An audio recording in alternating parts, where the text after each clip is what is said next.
I'm Big Don Luca, smoke you like my hookah.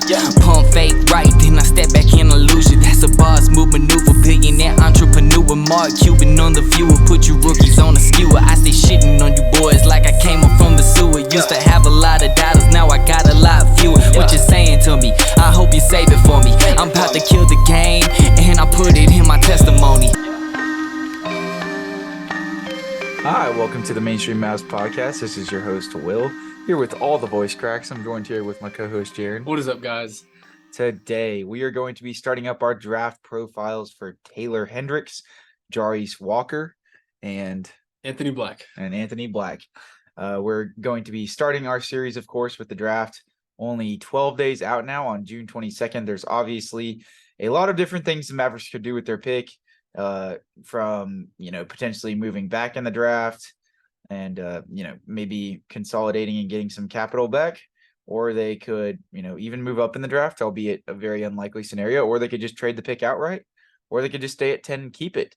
But nonetheless, we have to do our due diligence and cover these different draft profile guys because we want to be informed and at least mildly educated, despite not watching any college basketball damn near last season. Pretty much. Yeah, so we would at least like to know who we're getting. Of course, if that involves international prospects as well, we will still cover them accordingly. But no, I mean, Jaren, what do you think the excitement level is for Mavericks fans? 12 days out now. Do you think that there's starting to be, just a little smoke in the water? There's a little, sort of a haze in the air. There's a eerie sort of feeling here, that some positivity might be rung back, or is that a far fetch? Yeah, I mean, I think that there's definitely questions to be answered, and those questions will be answered in a matter of 12 days. I mean, there's a lot of questions whether or not the pick will be traded, whether the Mavericks elect to either trade back or select someone with that number 10 overall pick. And I think that those questions will be answered in time's manner, but I can definitely sense the eagerness. I can sense the sort of Mavericks brigade coming back in full effect. I think Dallas Mavericks basketball is probably the first time that this has been this level of excitement in a very long time. So I'm definitely excited to see what happens. And I've been having a fun time. Just kind of scoping out these draft profiles, doing a little bit of homework on them, and I'm looking forward to doing the podcast and of course spreading the also lovely news about all these draft profiles, that being Mr. Anthony Black, Mr. Coppell himself. So. Yes, if you guys didn't know, Anthony Black actually grew up fairly close to me and Jaren. We went to Hebron High School, and he went to Coppell High School. So I actually played against him in football once or twice. But yeah, I did. And he also, but of course, he just being a 3-star receiver was not enough for him. So now he's at the top of NBA draft boards. I think it may have took him a little longer to get to the NFL. Not that he was bad by any means. He was a great receiver.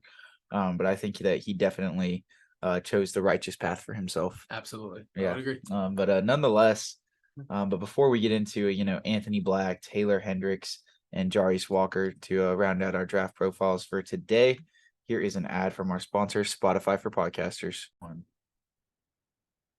So going ahead and, covering the hometown kid to start off here with Anthony Black. For these draft profiles, we'll be going over a wide array of different things, such as a prospect fit, of course, as well as strengths and weaknesses.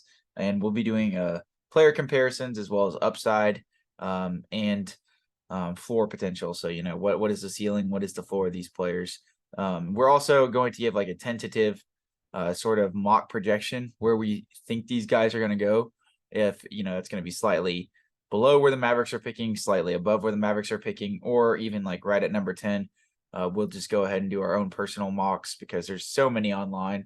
I would love to give them their credence and their flowers, Jaren, but, I'll be damned. I may just not have the wherewithal to be able to look at all of them. At all of them, of course not. Yeah. So we're just going to be doing our own little mock rating, and, you can trust in our rating if you'd like. If you listen to any of our season review podcasts, we did sustainability ratings for all the players on the Mavericks in terms of them returning or not, or them being sustainable for the Mavericks going forward. And I'm sure everybody would love to contest those. I'm sure a lot of people would have a lot to say about this. Yeah, for sure, probably. Yeah. So it just goes to show that we're not experts on this, but we can try.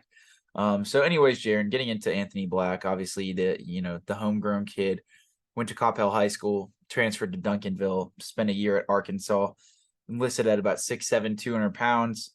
This is an individual, that projects as a pretty solid floor general, especially for his size. Has the ability to, get out in transition and run. Good outlet passer, good at dictating the flow of the offense in transition. He's got pretty good pacing to himself. Pretty versatile defender. I think he has about a 7-foot wingspan at that 6'7" size, which is, it's pretty lethal at the point guard position. It can be a really good point of attack defender, really good off ball defender. Has some shooting issues.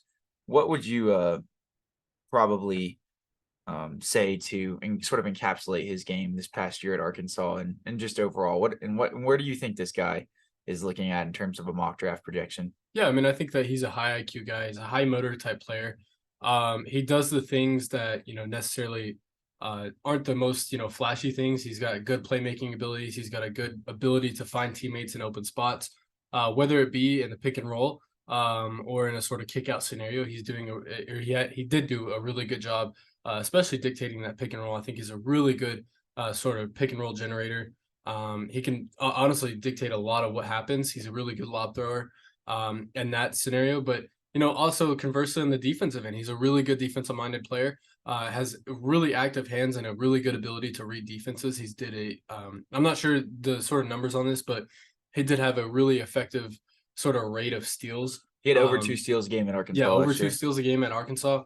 And from the highlights that we did get to watch, most of them looked via sort of picking passes or just coming off the weak side and sort of stripping the ball handler.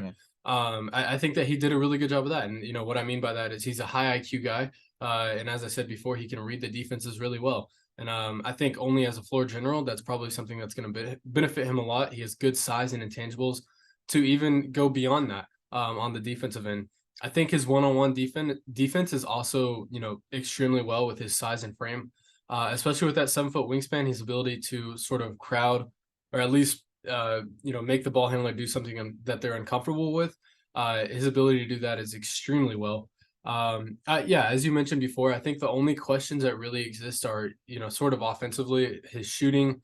That's probably the biggest thing to me is he needs to improve the shooting, defensively, kind of screen navigating. I would also say probably his size defensively can hurt him when he has to guard up against bigger wings. Yes. Yeah, he does tend to get bullied a little bit against bigger wings, bigger forwards. But as long as you can keep them switched onto these one through kind of 3 scenarios or 1 through 3 guys, I do think that you can live with that scenario. Of course, as you said, like it's just kind of whenever he gets in the 4 range, it does get a little testing there for him. But I think defensively, probably his biggest improvement is either switchability or improve his screen navigating. There was times where either his effort wasn't there and he just got caught on too many screens, or you could run sort of a horns or stagger scenario at the top of the key, and it would kind of get him off kilter and get the ball handler an easy route to the rim. And I know that's sort of a hard adjustment to make, but with his size at the NBA level, I don't think it will be very hard for him to make that improvement, especially with the floor spacing. I know at Arkansas they oftentimes played a 2 center sort of lineup or a 2 big lineup, so the spacing there was a little awkward. And I think at the pro level it'll definitely sort of ease out, and I think that we'll see some of these sort of weirder, I guess, like sort of negatives or improvements he can make. I think we'll see those sort of hashed out and maybe even improved upon pretty dramatically. I think, the only sort of question, and as we said before, was shooting. I think that's the only thing, in my opinion, that could probably hold back his offensive game or just his sort of career development in general. Yeah. He was kind of spotty in terms of, his floater game as well, and just being able to finish over the top of really big defenders. He's good at maintaining his dribble with inside a few feet of the rim. He doesn't get caught up, having to make frantic decisions, but he definitely, I would say showed a little bit of overconfidence in his athleticism and his ability to kind of just go over the top of guys sometimes. And he definitely can get better at his shot selection a little bit, I'd say, in terms of some of the layups that he's taking in the floaters and just getting a little bit more consistent with that. But other than that, this is, I think, definitely one of the more versatile players in this draft. From the standpoint of how many different things he can do. He's a good rebounder, good passer, especially in the half court. To he's making a lot of passes where he's beating guys off the dribble and then being able to swing it to the weak side wing or corner. Just very savvy of his spacing and has really good court awareness. There were like plays that we were watching too where he had some give and go scenarios where he these were actually during his shooting highlights, but he really just has a very good concept of spacing and directional basketball. He knows how to manipulate the defense and get the ball in open spots on the perimeter. He's actually really good, I think, too, at taking what the defense gives him. He has a pretty good shot selection above the break. A lot of his threes that he took were wide open when guys would go under on screens or they'd be within the ebb and flow of the offense, but he's a little bit more of a catch and shoot shooter. Overall, he shot about like 30% from three. So his shooting obviously is going to need to drastically improve, especially at the NBA level. That's definitely going to be something that he's going to have to work on off season after off season. That's probably the biggest knack on his game overall.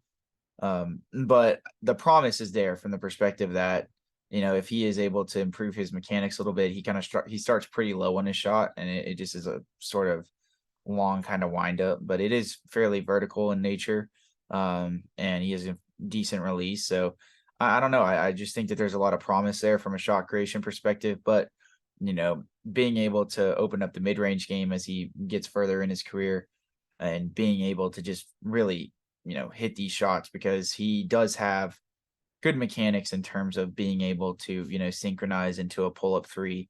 It's just the end result that really lacks, because he, like I said, he's a very, very savvy basketball player, especially, for somebody of his size playing the point guard position. Yeah, absolutely. I think, to me, my biggest takeaway from just his overall jumper is he just needs to improve speed-wise. It's a little slow. It's a little like, it just doesn't need to be that slow.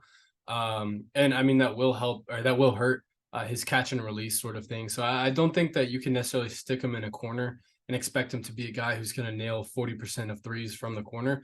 I just don't think that he can be that type of player. If that is his floor, that's just not going to be his type of floor, I think.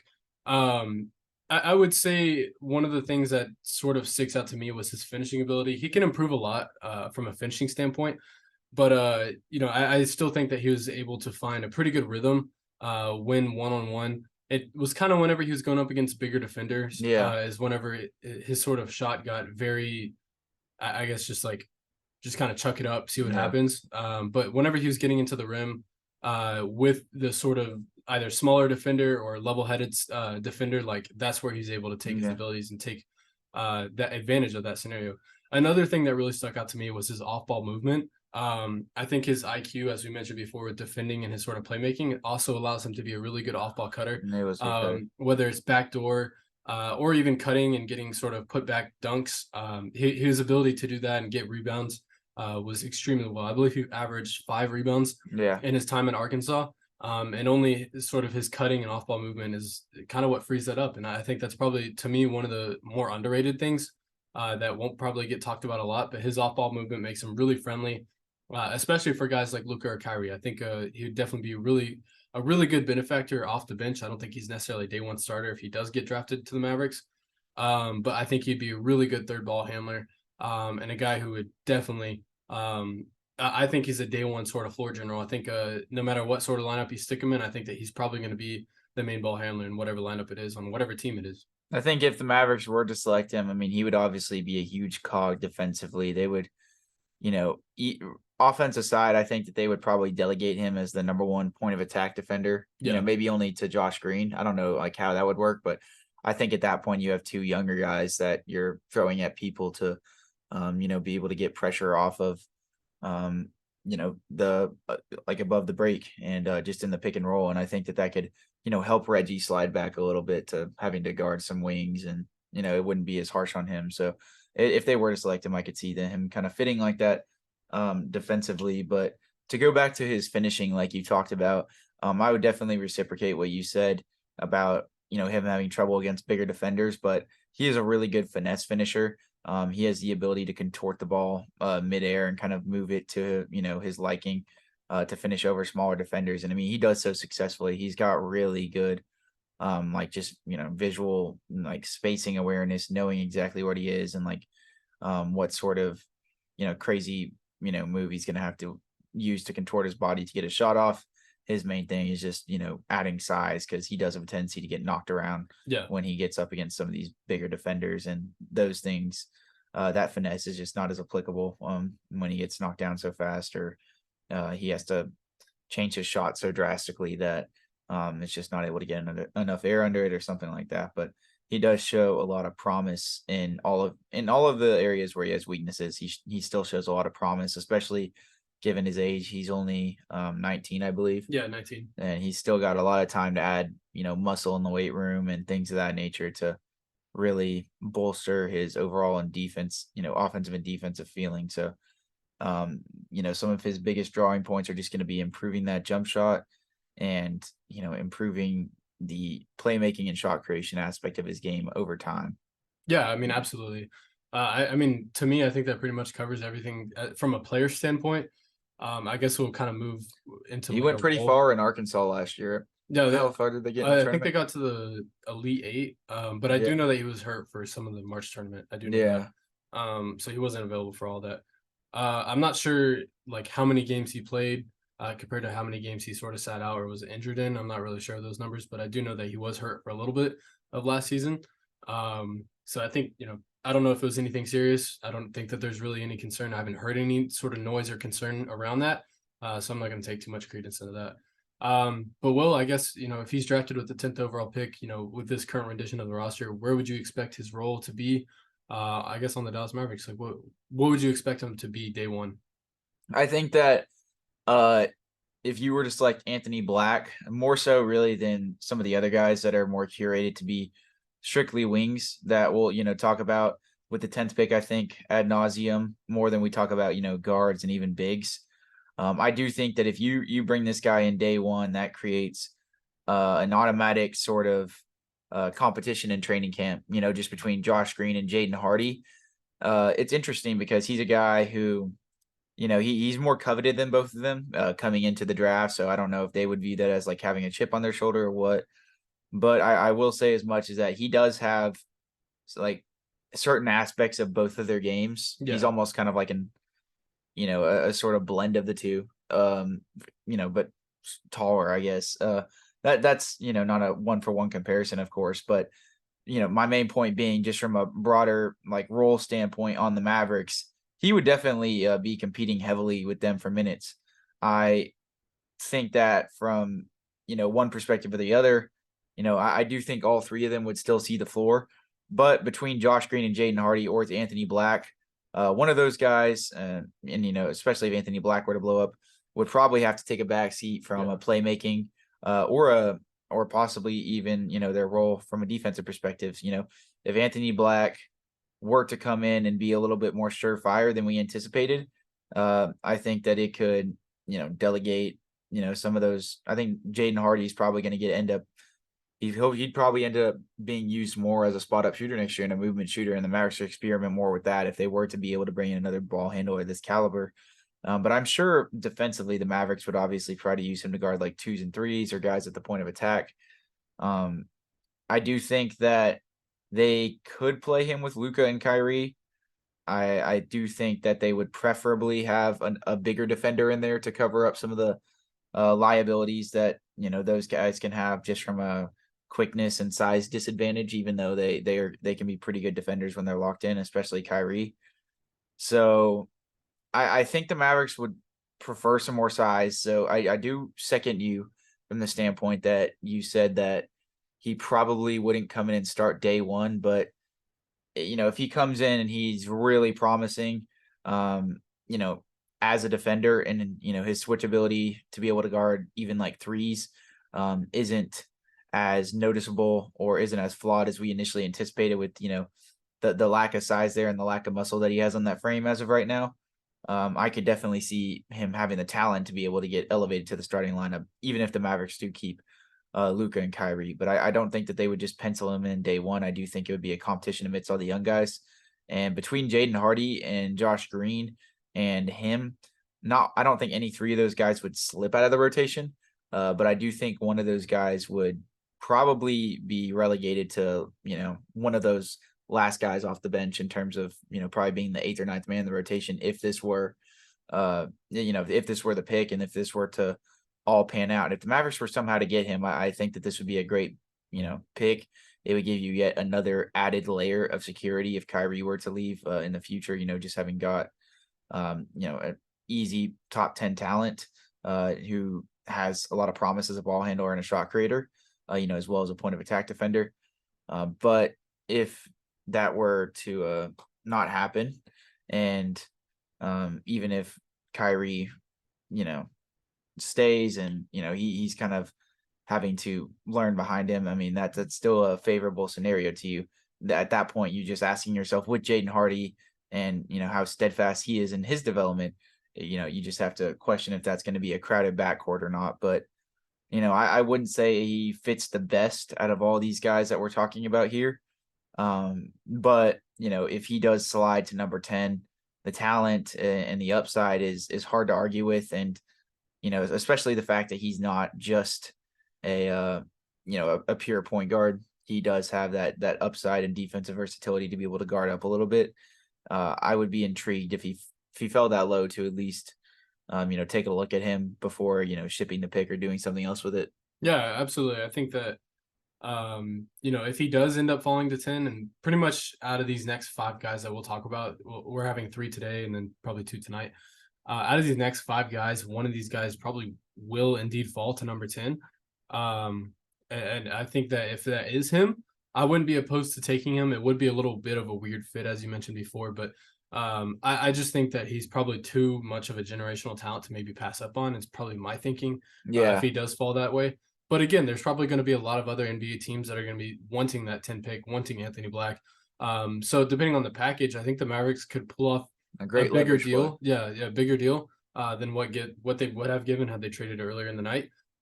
So we'll see what happens. I think with the role on the Mavericks, I think it's pretty much everything in what you said. I like what you pointed out with the competition between the young guys. But yeah, I mean, I don't think he'd be a day one starter. I think he'd be someone that would have to work into a role either off the bench and then work into it mid-season as a starter. I think I could very likely see that. But yeah, I think if the Mavericks want to use this as a leverage play at the number 10 pick, if he does fall, I think that would probably be one of the Mavericks' best interests and probably best outcomes if he did end up falling to the number 10 overall pick. Yeah, and just speaking of the leverage play, I know we're going to be talking about the 10th pick and the certain things Mavericks can do with it probably after the next draft profile or two. We'll get into a podcast just solely talking about that. But I do think that this is going to be a little bit more different than last year because, there's a lot less volatility once you start getting later in the first round.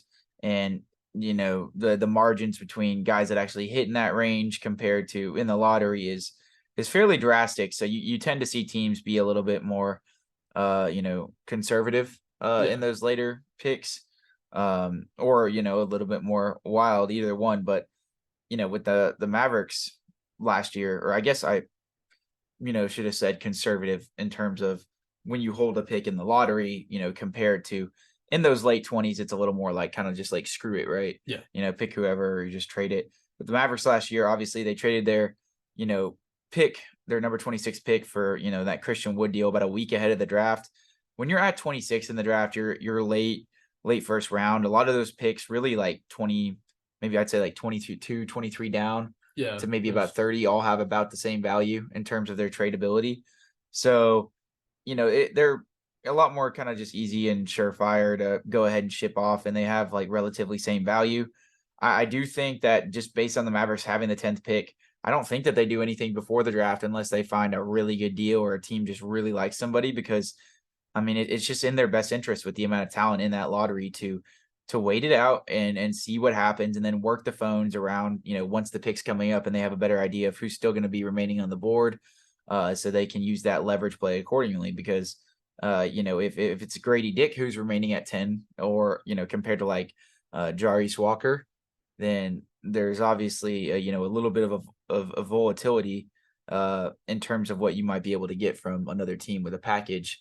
And I think that those players would hold different value. So, I mean, I just think that it is going to be more of a sort of wait and see thing. And that will definitely amp up the excitement, given that I think that this is going to be something that happens, on draft day, right as the pick's about to happen or right after, something of that nature. It'll just add to the whole aura and excitement of the thing. But, obviously I am no, futurist. I can't see anything play out as it's going to actually happen. So we'll just have to wait and see what actually happens. But if I had to make an assumption just based off, where the Mavericks are picking in the draft and based off of what other teams that have been picking in that similar range, when they usually, make trades, I do think that they would use it as a more of a leverage play for sure. Yeah, absolutely, especially with Anthony Black at home. I think real quickly summing this up, what do you think his ceiling and what do you think his floor would be as a potential sort of role that you could see him, maybe not necessarily in the Mavericks, but just as an NBA player in general? Yeah. I mean, I think he's just so savvy from a basketball perspective that I think, his floor is maybe like Josh Giddey, but not, quite as, just uber efficient and, technical with how he plays basketball. Josh Giddey's just obscenely smart with the basketball. I could definitely see that, but maybe a little bit more pop of athleticism. I could see that at the floor, like first year Josh Giddey with more athleticism. It takes him a little time to adjust. I know you had mentioned Elfrid Payton. If the shooting woes and the lack of size really come to haunt him that's what I think. more than he anticipates, I could definitely see that, a guy who's just more curated to defend like ones and twos. I mean, I think at the high end, this guy has really big boom potential. I would say for his ceiling, in my opinion, you would be looking at a guy like a DeJounte Murray or Shai Gilgeous-Alexander. I mean, he projects as one of those bigger guards that if you were to add size on his, frame and be able to shoot, the sky's the limit. But, there are a lot of ifs there, and it's not going to be just a, easy hand-me-down transition. But if he's able to do that, I mean, this is a, archetype of a player that is going to be, really hard to stop on all levels. Yeah, absolutely. I think, I second you pretty much love the ceiling and floor. I know that we discussed that off air, and we pretty much shared the same sentiment and agreed with each other that was probably the best sort of comparisons that we can make. To me, I think his floor, probably more comparable. If he could develop his shooting in general and sort of, maybe takes a more role aspect rather than a playmaking aspect just through his first few years in the league, I could see him kind of falling into this current day sort of Kobe White role. It just kind of has more of a shooting effect and defensive effect rather than the playmaking that he adds. But again, I just think Anthony Black is too good of a playmaker to kind of sit at that role. So that's why I'm not, too keen on that. Yeah, he just has too much size compared to Kobe White, coming in. Like, this is a guy that is like, he constantly gets swarmed at the point of attack. That they'll blitz him, send two defenders at him, and he's able to just kind of send casual bounce passes because he's just really good at being able to, and just lob passes because he's just really good at being able to see the roll man with like that 6'7", maybe like almost 6'8" frame. To have two guys that can see over defenses, eventually, I think is a guy that you'd be looking at here with Luka. That would be one of the more intriguing aspects of this for sure for me if he were to come to Dallas. Yeah, absolutely. I think moving on next, this is our last sort of segment that we'll talk about with Anthony Black, but his boom or bust rating and 1 out of 10, 10 being, of course, probably, the highest of booms, Hall of Famer type thing. Well, no, I was more trying to say the boom or bust rating is essentially like he, how volatile is this player? How much could this player just completely boom or completely bust? Because there's a lot more guys that, I would say are like more steady picks. Yeah. This is just like, strictly speaking, you don't have to say, you can say if you want, if you think he'd boom or bust, but this is strictly based on how drastic either ends of those spectrum could potentially be, or if you think he's a guy that's more inclined to kind of stay in that middle tier and just be a solid role player for the rest of his career. That's essentially what it is. Okay. All right. Yeah. Well, are we doing a 1 out of 10 rating? Or... Yeah, 1 out of 10. Yeah, I'd probably go with a 7 just because I think his floor is not really much of a floor. I think he still has a really conducive role in the modern day NBA, and his ceiling is definitely, that of probably one of the best in this draft class. I just think that his intangibles and his like sort of IQ effect is just too much to kind of be, not a great ceiling. I think he's definitely one of the players who probably has, a high bust potential compared to, others in this top 10. But I think for me that he's probably, I think he fits at a 7. So it's interesting because I feel like he does like, there is that off chance where he could just completely bust and become like a Michael Carter Williams. That's just with any of those like 6-7 guards that don't have a jump shot coming in, but their boom potential is just, through the roof. And he does just seem like his basketball IQ is just so much better than a lot of those bigger guards were coming in. So that's why I feel like his floor like isn't as low as people would say. And his ceiling is through the roof. So I would probably, say about a 7.5, maybe an 8 in terms of his boom or bust rating, just how volatile of a player this could be, how much he could come onto the scene. But I would say it's more definitely overtly positive from that aspect than it is a knock on his game. Yeah, I mean, absolutely. I think it's probably a good segue into Taylor Hendricks. For me, this would be the guy, if he's available at number 10, without any hesitation, I would pull the trigger. To me, I think he's the best, maybe the second best. You can make an argument for Ozar Thompson, but to me, this is the best defender in the draft. I think he's so switchable. I think he can pretty much guard anywhere, almost 1 through 5. I think he needs to put on a little bit more muscle to become a 5 sort of defender, or even a small ball 5. But his intangibles, his athleticism, his size, just makes him crazy sort of athletic for what sort of he is, which I think would be highly touted as like a forward 3-and-D sort of player. I think that's probably what many think of him whenever you hear Taylor Hendricks. But to me, I think his ceiling is just absolutely insane. To me, this is like the top guy at that number 10 spot that could be available. Now, of course, if Ozar Thompson or someone like that falls, I would definitely be keen on picking them. But Taylor Hendricks, if he's available at number 10, he's my top guy in my opinion. Yeah, I mean, he doesn't have the highest potential out of all these other guys, but he is probably one of the more surefire guys to be able to help the Mavericks in a pretty definite position of need, more so than like a lot of these guys. Very astute rebounder. He's going to come in, be aggressive on the boards on both sides of the ball. He's listed at 6'9", but he has a 7'3" wingspan. He's able to cover insane ground. There were multiple times that, through watching some of these plays, that he was able to come from the weak side or help side and be able to pick off, guys that were driving to the rim where they didn't even see him, and he was able to stick his, arm out there. And he's a great one-on-one defender. Has great lateral quickness for his size. Stays very vertical, just very square. His wingspan is, completely obscene.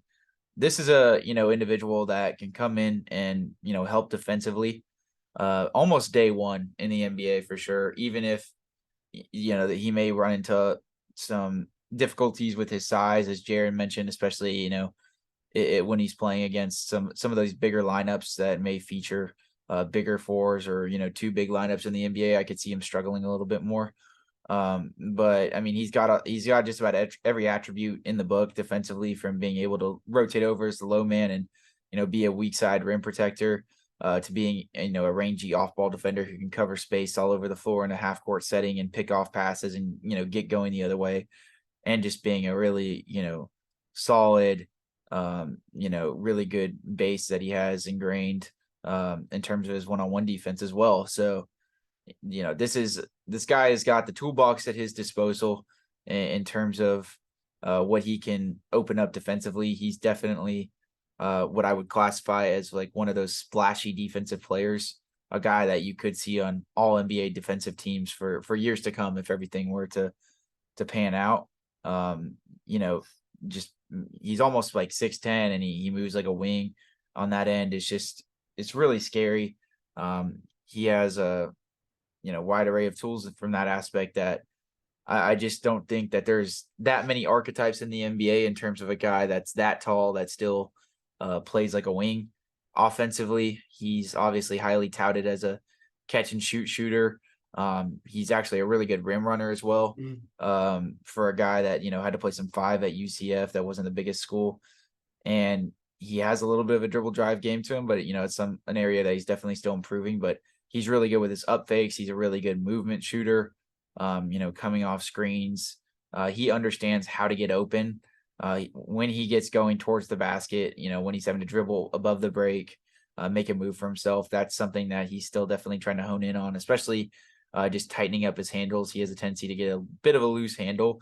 So that's something that he's going to have to tighten up, especially as he's trying to get to the rim against some of these NBA defenders. He does have a tendency not to fall away, but he has a tendency, I'd say, to finish with a little bit of finesse compared to, finishing through contact.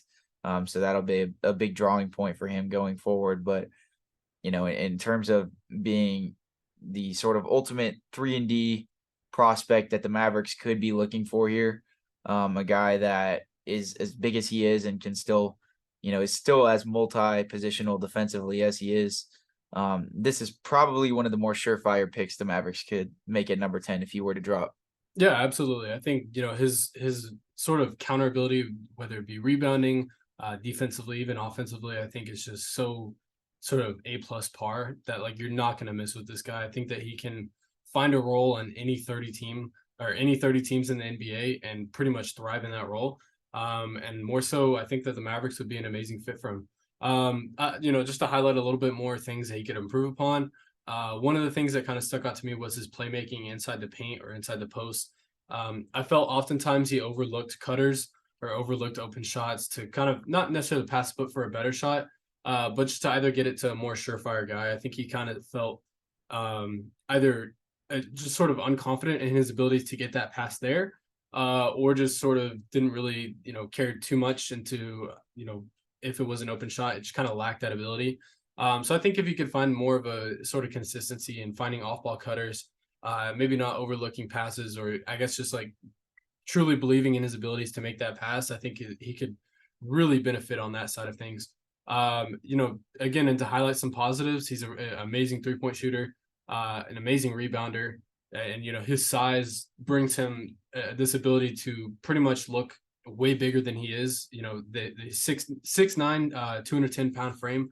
He could definitely work on some more muscle, getting a little bit bigger. But for his size, I think that he looks like one of the biggest dudes on the court. I think if you watch any one of his highlights, that's probably the first thing that sticks out is, you question yourself, how's this guy only 6'9"? He just looks so tall, so long. And again, I mean, that 7'3" wingspan definitely helps, but it makes him a versatile defender. It makes him a really good weak side rim protector and just a good prospect in general on that defensive end. So I think this would be a guy that would change the culture, change the defensive side of the ball. Day one, if he were to get drafted into Dallas, and again, if he was available, I would be really, really hesitant in trading that pick, because to me, this is a guy that is not only a very much role of need in Dallas, but also just a guy that I think that could maybe pan out to be sort of an OG Anunoby. Not saying that that's his comparison or anything, but just sort of his, I guess, tradability, where you can get multiple first-round picks, and he's just that good of. He's not necessarily a star player, but he's that good of a role player. Yeah. He can affect that much that he definitely warrants that sort of asking price. Yeah, I mean, later on, with a lot of these guys, they're only 19, 20 years old. There's still a lot of improvement. There's still their potential is not definitely capped yet. We talk a lot about in our like player profiles, like, oh, this guy's too old to maybe take this step. I mean, with all these guys, if they're to add certain elements to the game, they could still be, I mean, a lot of these guys in this top 10 where the Mavericks are picking, admittedly, like have all-star potential. It's just like when you're picking that high, all the players in that range, if they were to completely pan out and, patch up some of the holes in their games, can be extremely lethal at the NBA level. But, you have to just kind of question how much of that could come into fruition. But, this is about as safe as a pick as it gets, in my opinion, in terms of I don't think Taylor Hendricks would come in and, earnestly bust for the Mavericks. Like, not at all. I just can't see that. I can definitely see him being on the worser side, having some rookie woes, maybe, yes, adjust to the NBA 3-point line a little bit. The shot falls off, but I just still think regardless, the defense will be, it'll be a consistent cog in his game, regardless of what happens. And, in regards to his shooting, he shot 39% or almost 40% on pretty good volume in college. I mean, he was honestly preferential to that screen if a defender were to go under him, even if it was a smaller defender. where he could attack his hip and try to get to the rim, easily probably overpowering with his athleticism. He was preferential if a guy went under him to shooting these threes, these pull-up threes. And he has a little bit of a weird sort of narrow base on his shot, but it does work. And, he has a pretty quick release. He's one of the better shooters in the draft, I would say. Absolutely. And he knocks in at a very consistent clip. I was going to say at first maybe, think kind of like DeAndre Hunter coming out a few years ago, but he's just so much more bigger and even rangy than that.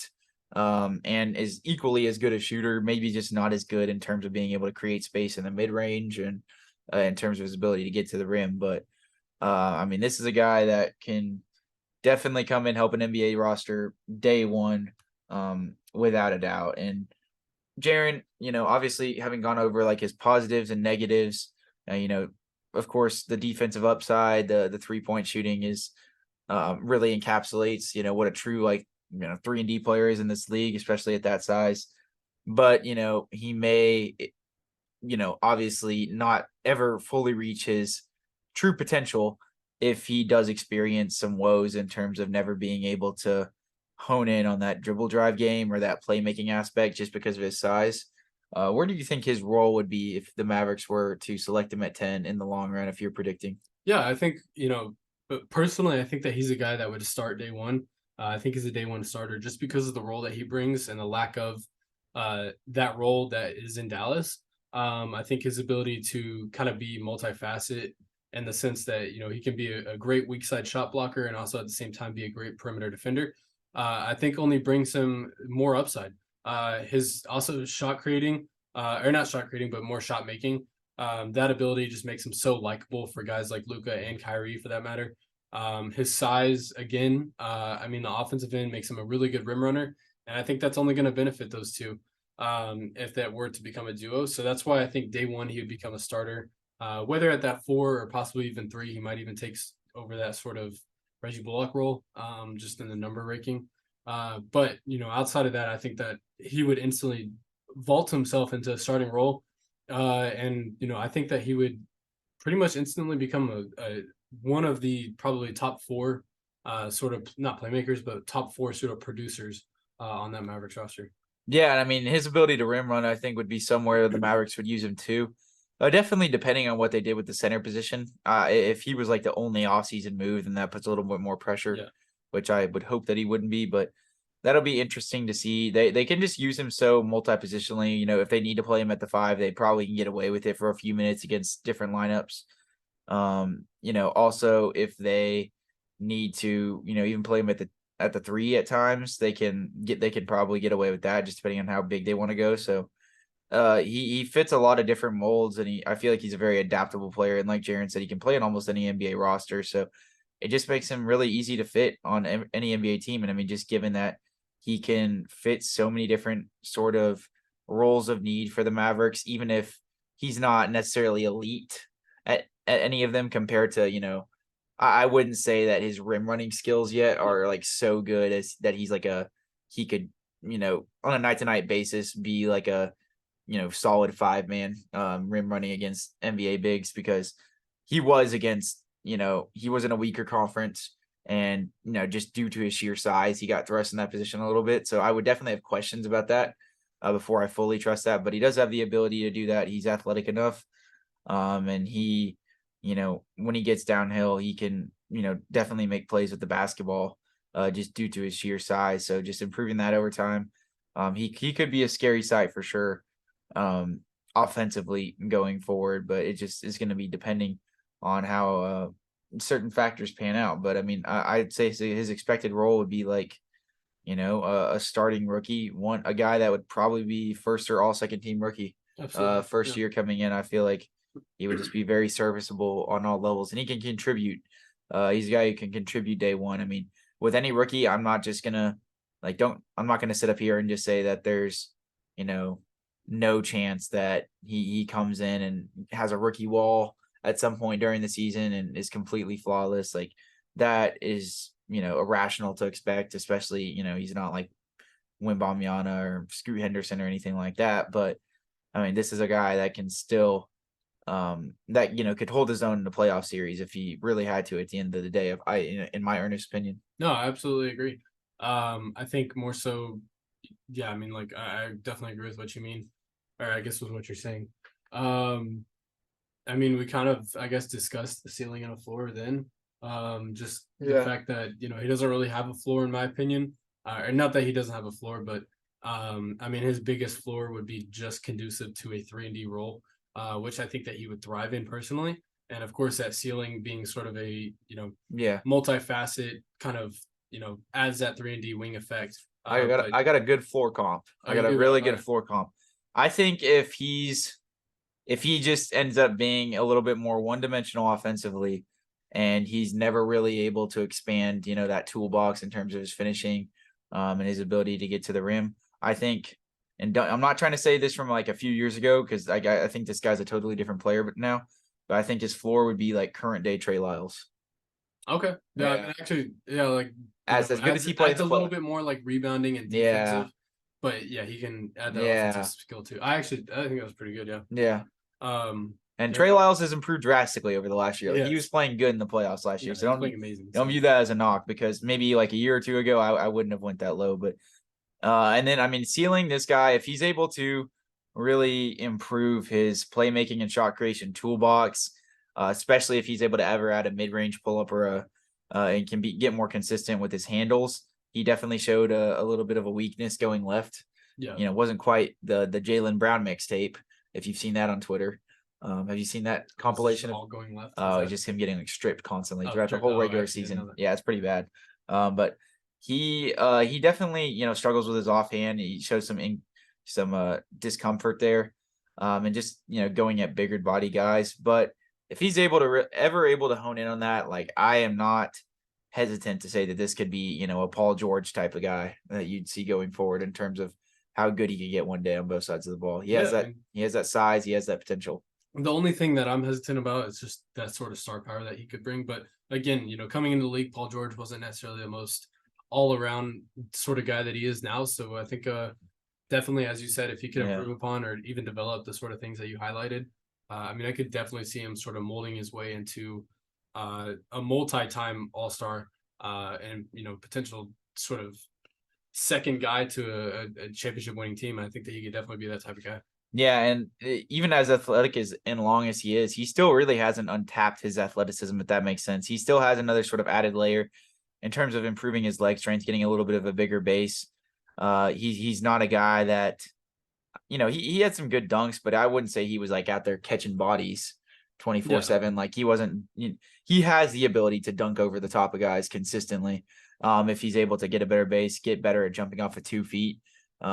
There's definitely just some power aspects to his game that, if he could add like a drop step in his game to where he can seal guys in the post, that, this could be like a John Collins kind of level Punisher type guy too, offensively, just with his frame. But, just projects a lot better defensively. So, I mean, this guy's career could go really anywhere. But his default, athletic base and his defense and shooting already sets him up for, at least Trey Lyles, a serviceable role player on a championship team, a worst case scenario. And if he somehow differs from that and he becomes Anthony Bennett and is in China in a couple years, and that has a tendency to happen. So who knows? It could happen. If that ends up happening, then I'll totally eat my words. But I would love this guy at number 10 for the Mavericks for sure. No, for sure. To me, I think just really quickly, the biggest comparison day one to me is probably Jaden McDaniels, Minnesota Timberwolves, and I think, to me, that's probably just his biggest day one comparison. Oh yeah. We were looking at the obviously the worst end of the spectrum, as well as the the all-star end and everything of that nature. But if I'm penciling him in as in terms of what he would play like right now, I would say Jalen McDaniels, maybe not as aggressive in terms of like being able to seal, and I think Jalen McDaniels is a little more inclined to attack in terms of when he gets a post-up scenario. He has a really good drop step, and he's a bit better cutter because he's just such an elite cutter. I'd say Jaden McDaniels is one of the better cutters in the league, but Taylor Hendricks is a pretty good cutter too from watching some of his tape. So I definitely see that, but definitely a better jump shot even too. Absolutely. Especially compared to Jaden McDaniels coming into the league. He's definitely got his 3-point shot a little bit better now, but coming into the league, Taylor Hendricks is well above and beyond him from that perspective. So No, absolutely. I would tend to agree. That's definitely not. I mean, that guy's starting on the Timberwolves, so this is, a very promising role player archetype that we're looking at. Before we move on to Jarace Walker, Jaren, you want to go ahead and designate a boom or bust rating to Taylor Hendricks? I'm going to go with a 8 just because I think his boom is extremely high. And of course, his bust potential is extremely low compared to others like Anthony Black. So I'm going to go with an 8. I'm probably going to go a 7 on this one. I do think his boom potential is at like wherever it stands, it has an extremely high ceiling. I do just think it may be a little bit harder for him to reach that ceiling because a lot of those, bigger wings, it's just harder for them to pan out in terms of being a star because that is, a lot for a human that size to be able to handle the basketball in a manner where they can, create for themselves on a consistent basis and just have a really tight bag in terms of their handles and their shot creation abilities. It's uncommon, and it's the reason why guys that size that are able to do that are the best players in the NBA. Absolutely. So I would say that it's a little bit more of a seldom chance that he's going to get to that level, but he has such a high floor that I would probably still, have to say at least like 7 because he's so young still. He's only 19, and I'd be negligent to not be able to recognize that, with his athletic toolbox that he couldn't add that to his game at some point in his career as young as he is. So I'd probably say 7 in terms of his boom or bust potential. But if you want to go ahead and move on to Jarace Walker, Jaren, this is one of your favorite guys in this draft, and just kind of break down his overall game. Would you say that he would probably be the most coveted prospect out of any of the 3 guys that we've covered? Do you think he probably has the highest mock draft, in terms of where he's slated to go? Yeah, I mean, Jarace Walker, I think he has the highest sort of, range. I think he could go anywhere from like 5 to, heck, even 12 maybe, just depending on what sort of happened this draft night. But Walker, I think, he's probably one of the best out of all 3 that we've covered, maybe outside of Anthony Black. I think he's probably got the most potential to be an absolute star in this league. He definitely more of a unique player. At his 6'8" frame, he's big for what sort of size he is. 6'8", 240. Yeah, 6'8", 240. So yeah, he's got a big frame. Almost looks bigger than 6'8". I think that you look at 6'8" and you don't think that he's 6'8". He's got about a 7-foot wingspan too, yeah, right? Exactly. Yeah. So, good defensive intangibles. He can pretty much guard anywhere from 3 through 5 pretty comfortably. And yeah, I mean, as I mentioned, he's a huge figure on the court, which is going to be definitely very daunting. Whether he's playing a small ball 5, I think he needs to sort of develop a little bit more before we can see him play consistent minutes at that sort of role. But I think he could definitely become a sort of coveted 4. There's not a whole lot of, sort of, I guess, historic, or not historic, but like there's not a lot of bodies that embody sort of power forward these days. But I think that he's one of the very rare guys that sort of does. I think, as I mentioned, he's very, very big. He's also a very switchable sort of guy. And I think that, he's going to punish any sort of mismatch that is on offense just with his strength alone. He's got a really good shot blocking ability, just a really good defensive minded player. Tends to open up his hips just a little bit pretty often. But I think if he can sort of defend, as I said, 3 through 5, I don't think there's going to be any problem there. He's a guy, and I know that we'll get into this a little bit later. He's a guy that you can plug into any lineup, and I think that he will make an absolute sort of 180 turnaround for whatever defense it is. I think that he would come into Dallas and create an instantly different culture on defense just because I think he's that good. I think he's just one of the most all-around defensive players that we have. Maybe not the best defensive player in this draft, but I think that he's probably a top 3 between Oscar Thompson, Taylor Hendricks, and him. I think that he's probably in that top 3 sort of thing. With his size, he does tend to be a little bit more slow-footed on defense. But outside of that, I think, defense is pretty sound. Offensively, his playmaking ability was probably the biggest that stood out to me.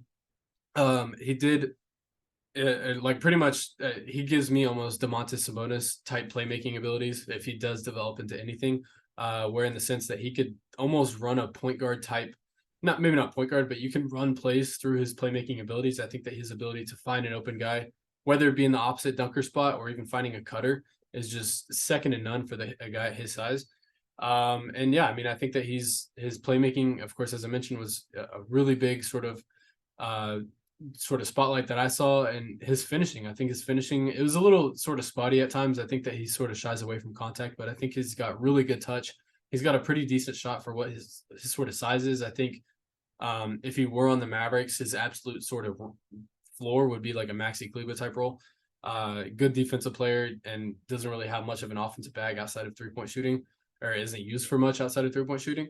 So yeah, I think that's probably as far as I would go with him. I mean, again, he's a very athletic player. And again, for his size, I've said this a lot, but for his size, he has really good handles as well. He can definitely get to his spots pretty easily. And he's got a pretty deep bag, as I said, in terms of playmaking and also just creating one-on-one. Yeah, no, I mean, this is an individual who can really facilitate out of the short roll, something that I know Mavericks fans were clamoring for last year. This is a guy that, if he's setting a key at the top of or a pick at the top of the key, he's going to be able to, really find guys and, move the ball and segue to shooters out of that at a very high clip. And in offense with, Luka Doncic and Kyrie Irving, a guy that with that skill set would just be, really applicable, and that would help hugely offensively. Positionally, he projects really well as a defender. He can guard guards if he, really has to. He showed flashes in terms of being able to do that just with how lateral, quick, and rangy he is. But like Jaren said, he does have the tendency to kind of open up his hips to where he can get beat off the dribble there. But, he's athletic and covers an insane amount of ground. He is, really good 2-footed leaping ability. He got like a couple snatch blocks with like 2 hands off the backboard. Some just crazy stuff out there playing in the ACC conference at Houston. But I will say as much that, he definitely needs to be able to harness that ability to jump off 2 feet on offense a little bit more. He has such a big frame at about 6'8", 245, easily an NBA ready body already in terms of the amount of muscle he has, especially if he evens out and maybe, puts on a little bit more muscle compared to, fat, just because, how young he is. Obviously he's a big kid, has a lot of size on him, but he's just really uber athletic. If he just evens out a little bit more, I mean, he's going to be a huge force down low that a lot of, there's not many NBA players that strong. He's almost like, I would kind of, if you're looking for a drawing point in terms of a guy that could have been utilized a lot better in today's NBA, if people were to, have recognized his game back then, this guy's kind of like Kevin Fareed, but with a shot, is what I would say. I think so, yeah. Because he had that, ability to make to play make out of the short roll as well. Was a really good rim runner, and did a lot of other things. Sorry, there was a fly at the mainstream Mavs station here, so we had to eradicate that real quick. Oh, he's still there. Well, He's still he wants to listen to the Mavericks draft profiles, but no, yeah, I mean, going back to Jarace Walker, this is a guy defensively, that he can really change a game with how he's able to, switch, and also, rotate as the low man and be able to, be a weak side shot blocker, but also just switch on to, some of those bigger wings and stay in front of him. So that's great size, great rebounding, great passer, especially in half court scenarios, just really savvy as a basketball player. My one thing for him is just being able to tap into his aggressiveness a little bit more. Yeah. It almost seems as if, with that frame, he's a little hesitant offensively. If he has a guy sealed, he gets himself in usually like great position sometimes, but he opts to finish with, a little bit more finesse, and like even more so than like Taylor Hendricks, I would say. He like kind of just generally shies away from contact. He shoots like a lot of like kind of like leaning away shots off of 1 foot. He doesn't go into defenders. And it ends up panning out for him because he does have a pretty deep bag in terms of like his Euro steps and his moves that he can use in those scenarios. But he's such an overpowering, daunting athlete that I think a lot of people, he's getting swarmed defensively by, whoever he's on. Once he does get with inside the paint, people don't just turn a blind eye to that, because of how athletic he is. He needs to find a better way to be able to harness, a drop step or, just being able to jump off 2 feet better when he does get in those positions, because he could easily finish over the top over a lot of these guys. And that'll be something he needs to add for sure in the NBA, but he's a great cutter. He's a pretty decent rim runner in pick and roll scenarios. Can also open up to the pick and pop game a little bit more. I believe he shot like 34% from three last year. I believe so, yeah. So he's not bad at all by any stretch of the imagination.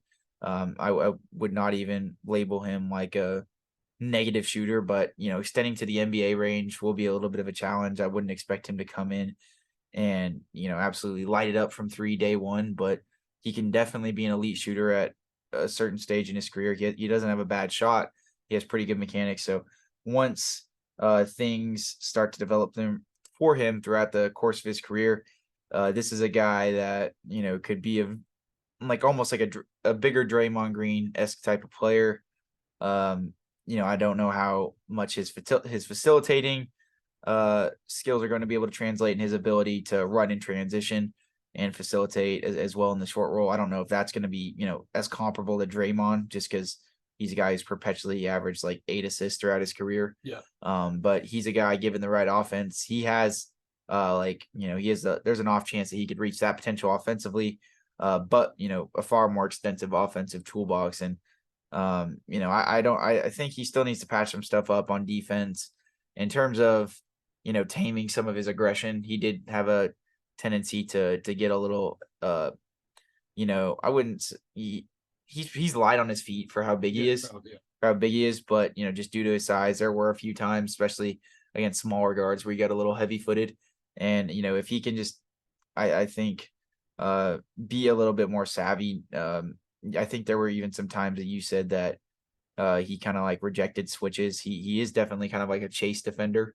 Yeah. Like he'll keep pursuing guys.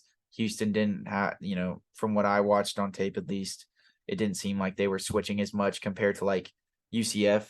With Taylor Hendricks, we saw him switch a lot more in the tape that we watched. Of course, and this is all off YouTube. So I didn't watch every single Houston Cougar game last year. So if they switched the 15th most in the NCAA, I do apologize. We would not know. So. Yes, we would not know. But I mean, just based on the film, he has the ability to cover a lot of ground and he rotates really hard. But it did seem like that Cougar team, they stayed pretty tried and true to their man defense.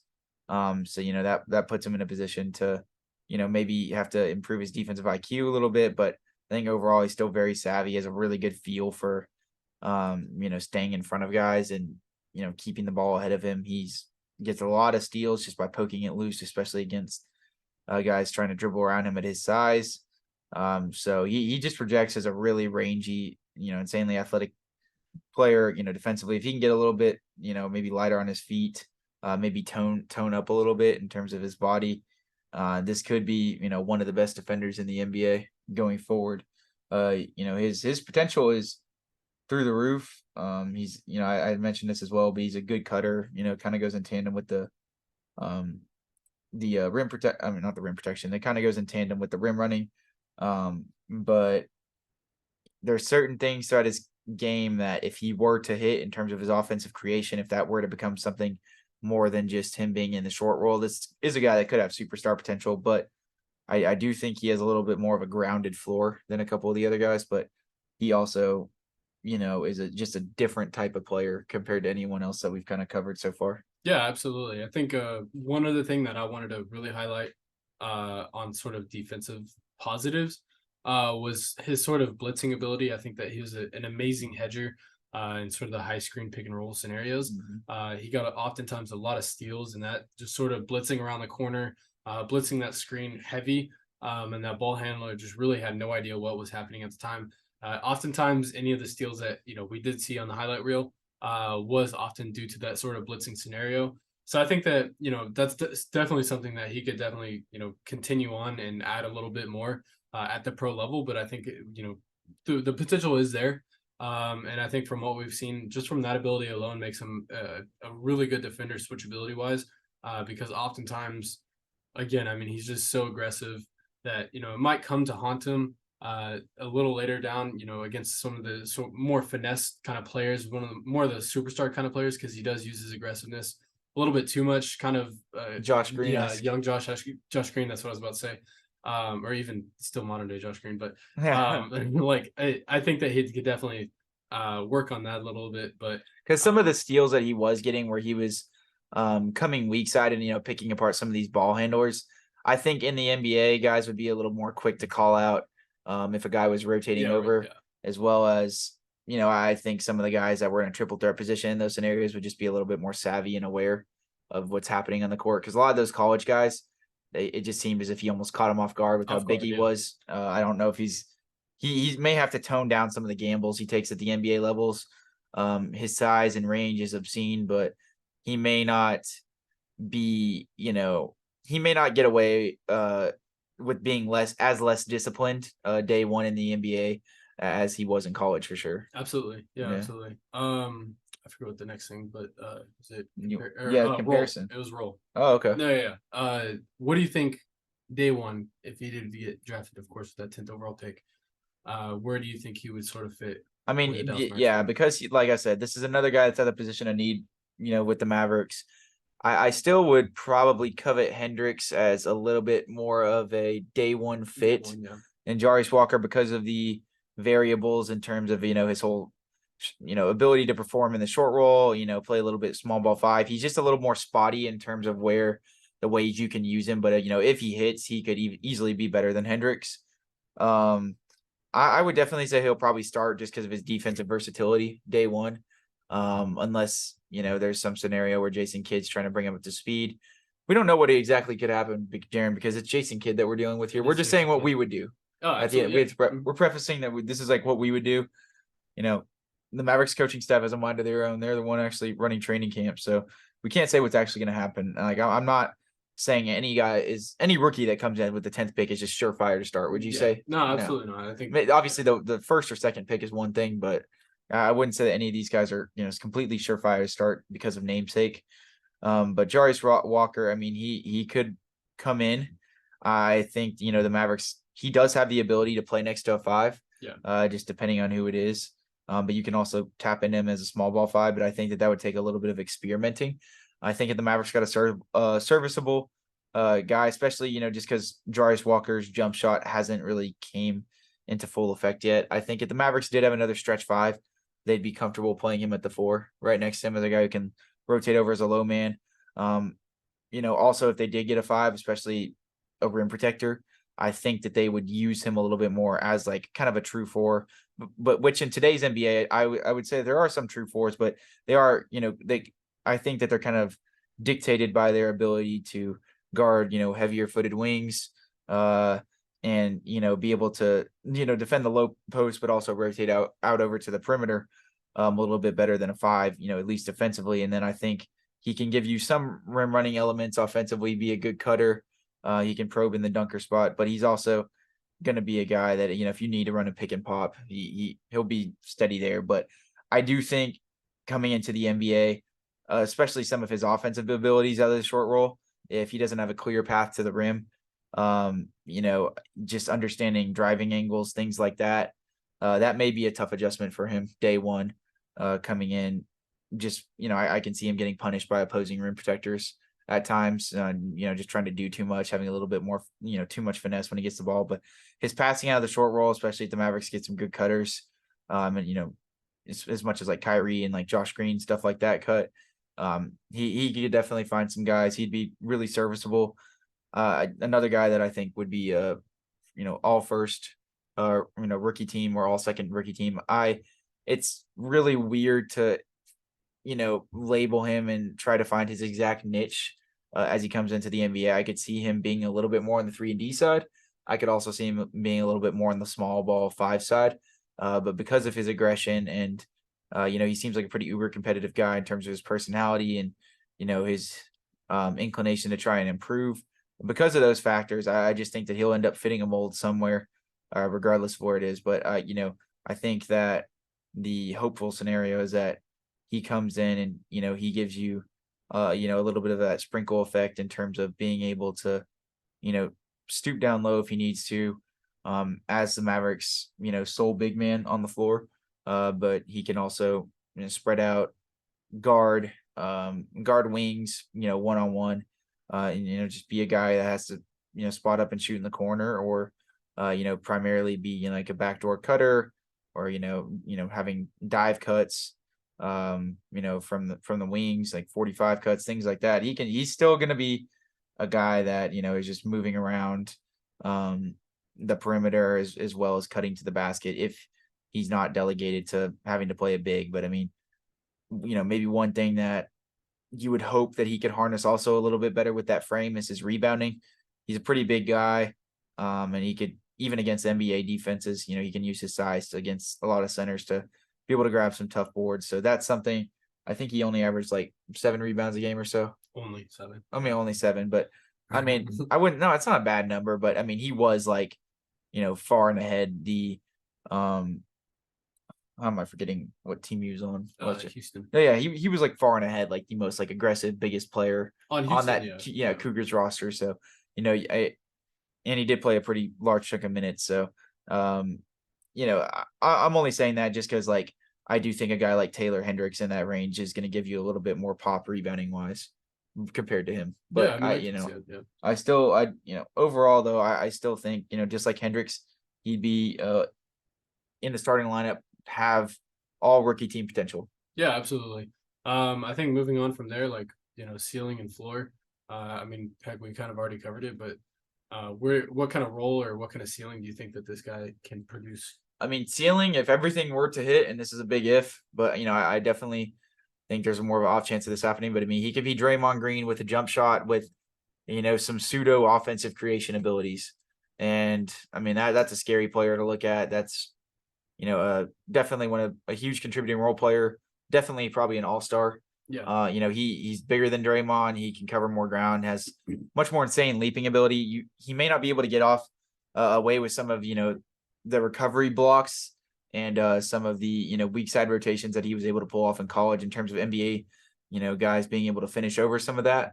But I mean, if he really taps into, hitting his peak in his career, he could be, Draymond Green with an expanded offensive game when it's all said and done with some of his, pseudo playmaking abilities, especially out of the short roll. Those are very much real. So yeah, that's what I would say is a ceiling. What do you think his floor is? I mean, the floor is kind of hard to say. I think that, at his absolute worst, he's probably going to be a guy who may not fit into the small ball 5 mold, just kind of fits into a weak side sort of 4.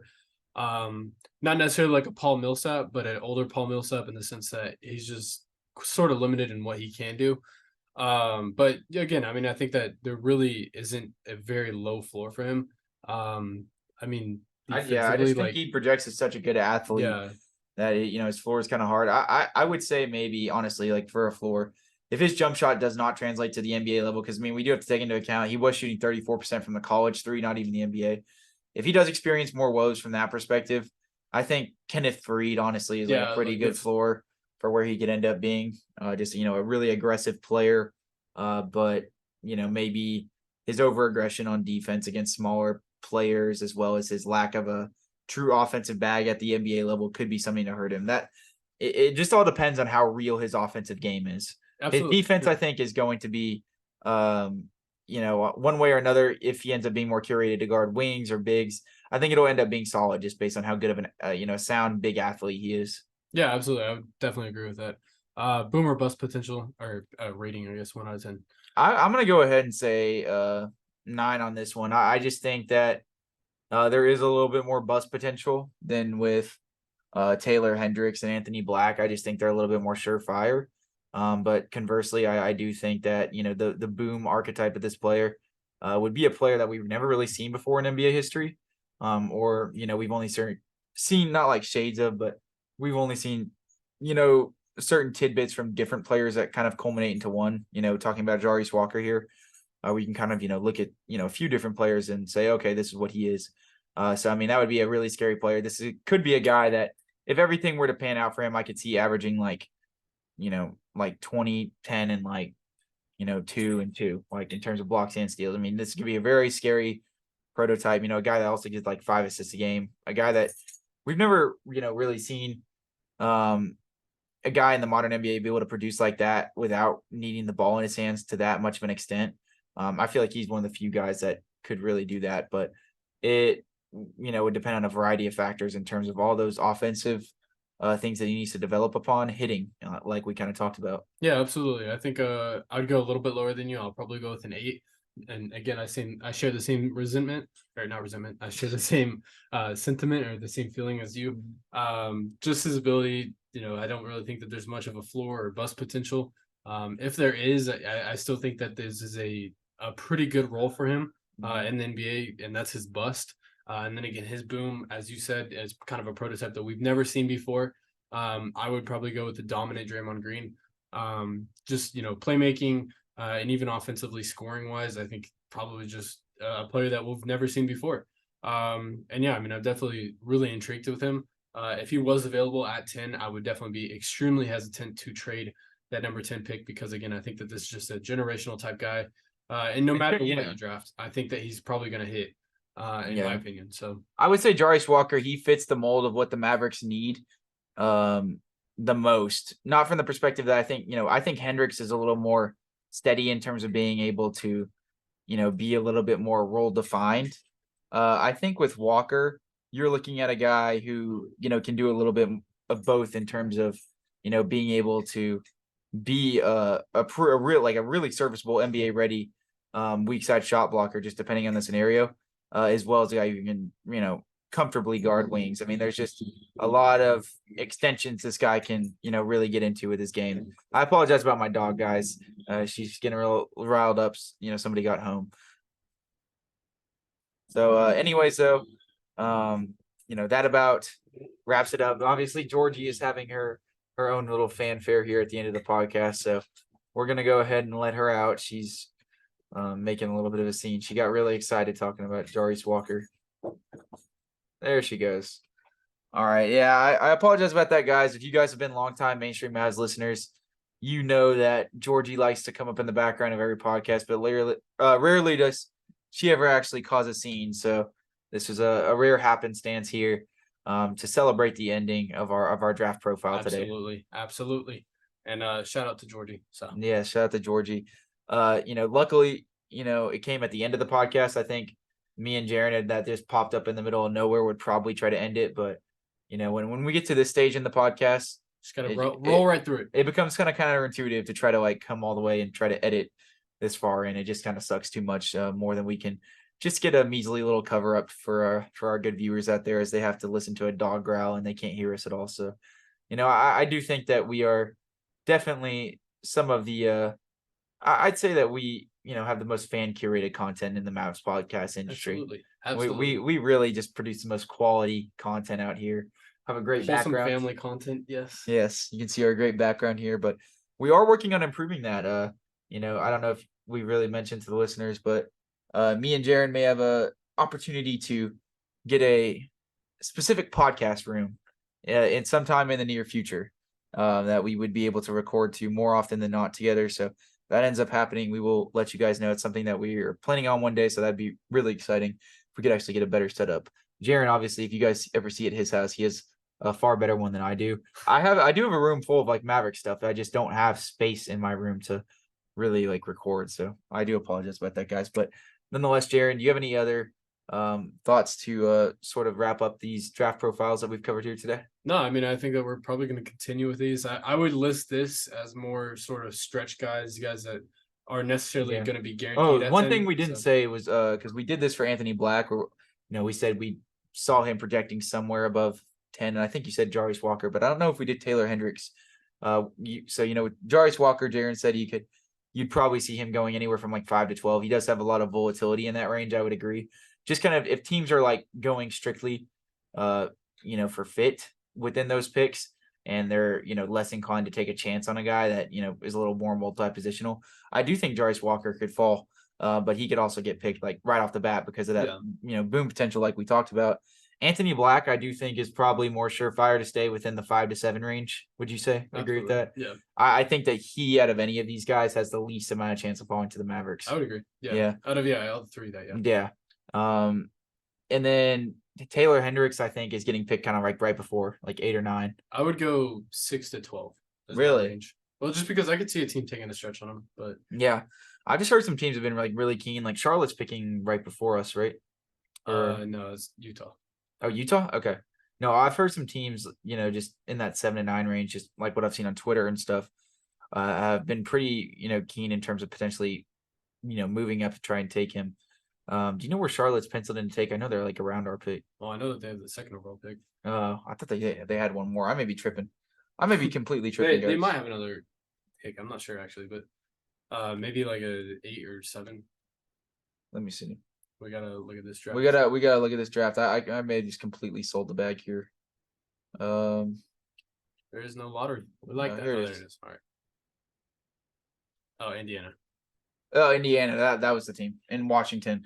Yeah, I've heard a little bit of a smoke in terms of the Hendricks Washington front on Twitter, but this is not me reporting or anything. Of course, this is just purely based off of speculation.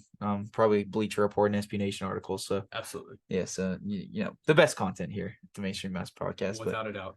No, it's been a good episode though, and I definitely was intrigued at the guys that we covered today.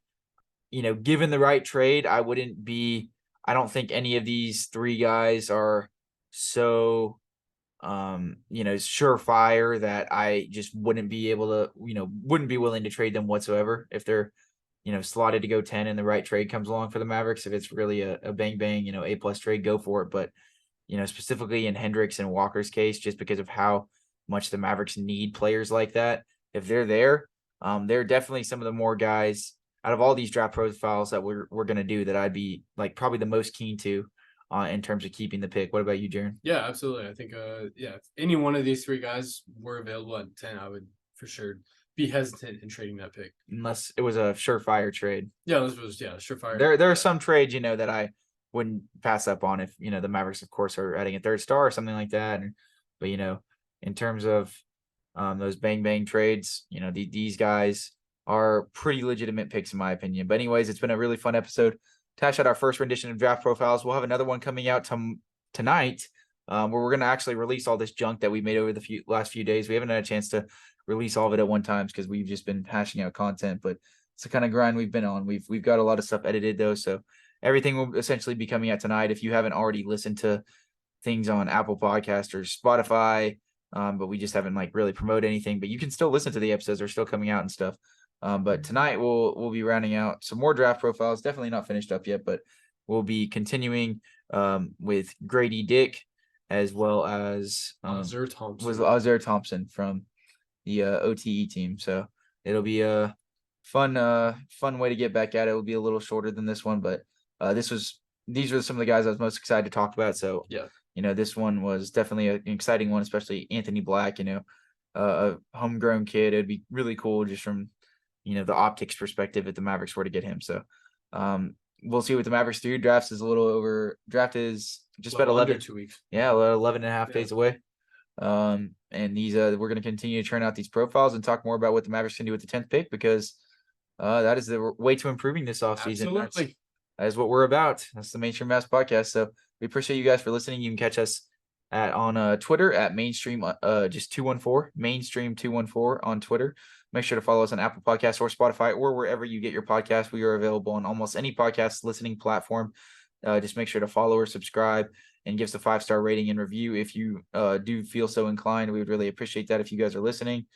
And also make sure to get at us on YouTube, the Mainstream Mavs podcast. Make sure to subscribe and like the video if you're listening on there. We'd really appreciate it.